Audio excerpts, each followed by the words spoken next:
Լույս արևելքում միսիոներական միությունը ներկայացնում է Չարլզ Սպերջեն Իսրայելացի են, ես էլ Երկրորդ Կորինթացիս 11:22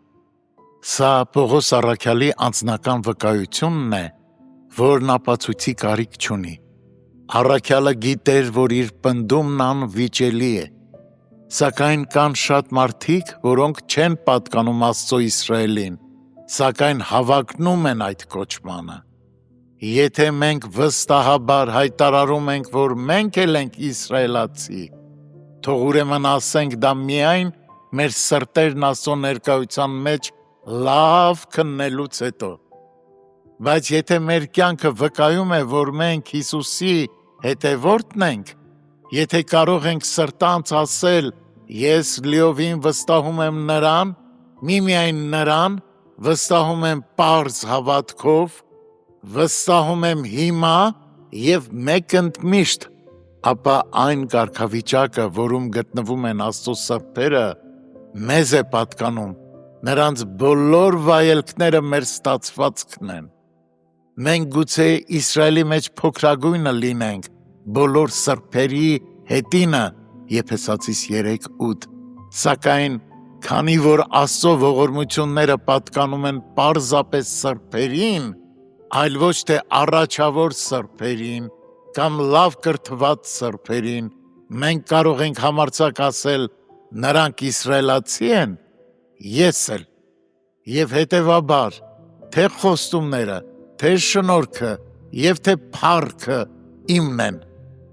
Ճշմարիտ և իրավացի դավանությունը մի բան է, որն անպատմելի մխիթարություն է տալիս, երբ Աստծո զավակները հրճվում են, որ իրենք Տիրոջն են պատկանում, այժմ ինչ երջանկություն կլինի քեզ համար, եթե կարողանաս ասել ես էլ, երբ նրանք խոսում են այն մասին, որ ներված են, արդարացած և ընդունված այն սիրելիով, Եփեսացիս 1:6, ինչ ուրախություն կլինի քեզ համար ի պատասխան բացականչելը,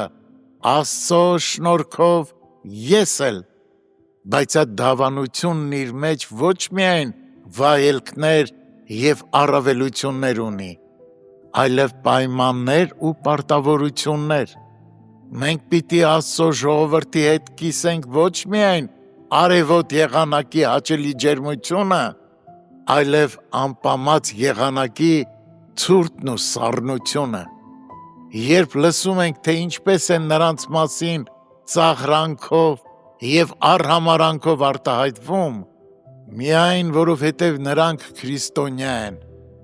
մենք պետք է համարձակ առաջ գանք ու ասենք ես էլ,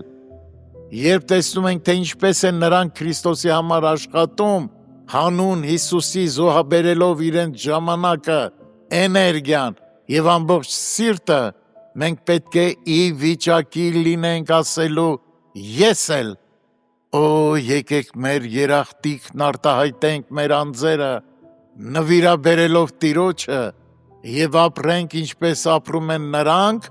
ովքեր արտոնության հետ միասին հոժարությամբ ստանձնում են նաև դրա հետ կապված պատասխանատվությունը։